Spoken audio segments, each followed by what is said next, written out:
السلام علیکم ورحمۃ اللہ۔ جی پیارے بھائی نعیم شیخ پوری فرام مرکز طیبہ مرید کے صف کو ملانے اور صف کو توڑنے کے حوالے سے آپ نے جس حدیث کے متعلق پوچھا، حسن درجے کی روایت ہے، 666 اس کا نمبر ہے، ابو داؤد کتاب الصلاۃ کے اندر۔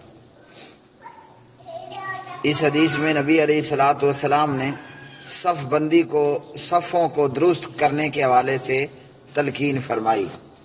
اس حدیث میں پیارے نبی علیہ الصلاۃ والسلام نے صفوں کو درست کرنے، صفوں کو برابر کرنے، مل جل کر کھڑے ہونے اور بیچ میں فاصلہ نہ ہو، یہ نبی علیہ الصلاۃ والسلام نے تعلیم فرمایا۔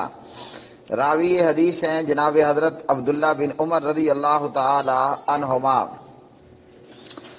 پیارے نبی علیہ السلام فرماتے ہیں، اقیم الصفوف وحاذوا بین المناکب وسدوا الخلل، صفوں کو درست کر لو، کندھوں کو برابر رکھو، درمیان میں فاصلہ نہ رہنے دو اور اپنے بھائیوں کے ہاتھوں میں نرم بن جاؤ۔ اسی طرح فرمایا شیطان کے لیے خلا نہ چھوڑو، مطلب صف میں نماز با جماعت کے اندر دو بندوں کے بیچ میں خلا نہ ہو، فاصلہ موجود نہ ہو۔ اور اسی حدیث کے اندر فرمایا ومن وصل صفا وصلہ اللہ، جس نے صف کو ملایا، جس نے صف کو ملایا اللہ تعالیٰ اسے ملائے۔ ومن قطع صفا قطعہ اللہ، اور جس نے صف کو کاٹا اللہ اسے کاٹے۔ تو اس حدیث سے ہمیں کیا معلوم ہوا؟ یہ معلوم ہوا کہ صفوں کو درست کرنا ہے۔ کوئی نمازی اس طرح نہ ہو کہ ایک بندہ آگے کو تو ایک اس سے پیچھے کو۔ اسی طرح صفوں کے اندر جب دو بندے صف میں ٹھہرے ہوئے ہیں اور نماز با جماعت ادا کی جا رہی ہے تو کندھے برابر رکھے جائیں اور درمیان میں فاصلہ نہ رہنے دیا جائے۔ صف با جماعت نماز میں صف بندی کے اندر بندے یعنی نمازی مصلی آپس میں کندھے سے کندھا جوڑ کر کھڑے ہوں۔ کندھے نرم کرنے کا کیا مطلب ہے؟ کندھے نرم کر دینے کا مطلب یہ ہے کہ ہر شخص جو ہے وہ اس طریقے پر نماز میں داخل ہو کہ کندھے سے کندھا ملا کر کھڑا ہونا چاہیے، ایک دوسرے کے قریب قریب کھڑا ہو، مل کر کھڑا ہو۔ اور دیگر آگے آئندہ آنے والی اور دیگر احادیث کے اندر قدم سے قدم ملانے کا بھی ذکر ہے۔ اسی طرح صحابہ کرام فرماتے ہیں ہم ٹخنے سے ٹخنا بھی ملا دیتے تھے۔ ٹخنا مطلب گٹا، گٹے سے گٹا، ٹخنے سے ٹخنا ملا لیا کرتے تھے۔ تو پیارے نبی علیہ السلام نے اس حدیث کے اندر صف بندی کے حوالے سے بہت زیادہ اہتمام کرنے کا کہا۔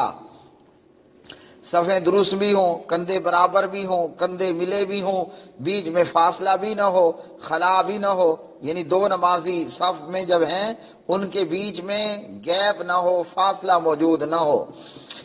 اور جبکہ بدقسمتی کی بات یہ ہے کہ ہمارے ہاں اکثر اس حدیث کے خلاف ہوتا ہے، صفیں درست نہیں ہوتی، صف کہیں سے آگے کو جا رہی ہے تو کہیں سے پیچھے کو آ رہی ہے۔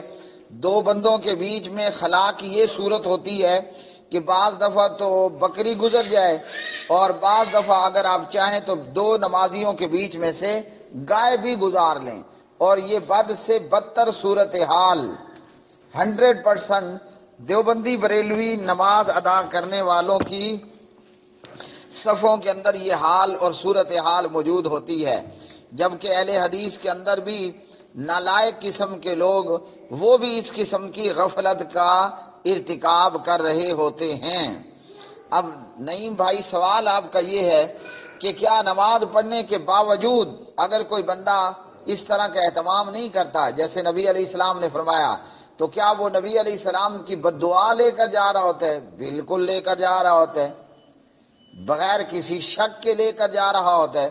بلکہ یہاں پر ایک ضعیف حدیث بھی آپ کو بتا دوں، وہ حدیث یہ کہتی ہے کہ جب بندہ صحیح طور پر نماز ادا نہیں کرتا، اس حدیث میں ہے رکوع سجدہ اچھی طرح چنگی طرح نہیں کرتا ہے، تو اس روایت کے اندر ہے ضیعک اللہ، اللہ تجھے ضائع کر دے۔ یہ نماز خود بددعا دے رہی ہے، اللہ تجھے ضائع کر دے، کما ضیعتنی، جیسے تو نے مجھے ضائع کیا۔ تو بالکل ایسا نمازی بددعا لے کر ہی جاتا ہے جو نماز کو صحیح طور پر ادا نہیں کرتا، صف بندی کا اہتمام نہیں کرتا۔ اس لیے اور ہمارے ہاں کیا ہے، ہمارے ہاں یہ ہے کہ جناب آپ اگر کندھے سے کندھا ملائیں اور قدم سے قدم ملائیں تو وہ لوگ جناب پرے کو یعنی نماز میں ہی پرے دور دور ہونا شروع ہو جاتے ہیں۔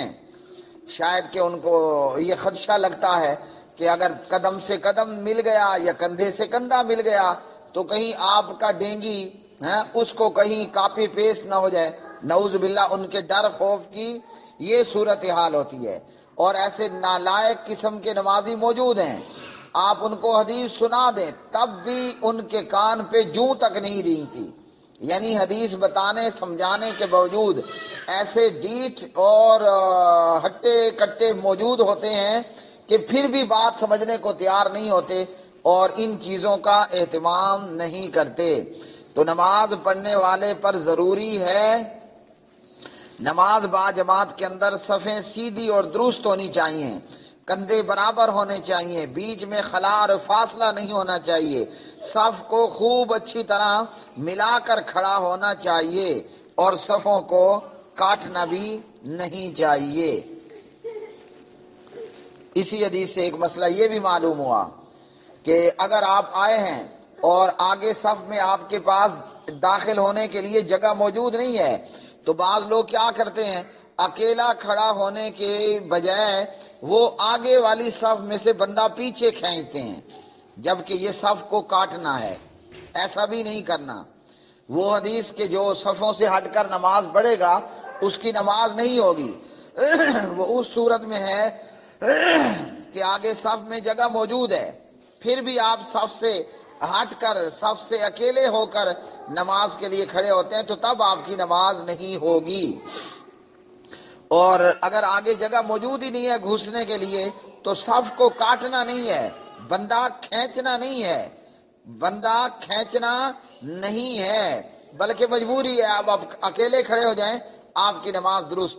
صف کو ملانے کے حوالے سے ایک اور چیز، بعض دفعہ ایسا ہوتا ہے کہ آپ کے نماز با جماعت کے اندر کوئی بندہ کسی عذر کی وجہ سے صفوں سے نکل جاتا ہے، اس کو ہوا خارج ہو گئی، طبیعت بگڑ گئی، کوئی بھی اس کے ساتھ پرابلم ہو گیا۔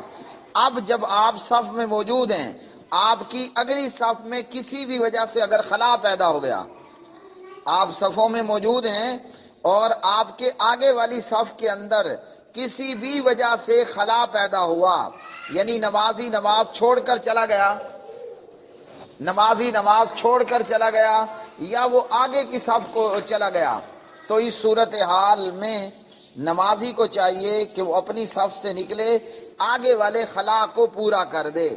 یہ ہے صف کو ملانا، پیچھے والا آئے اور اس کی جگہ کو پور کر دے۔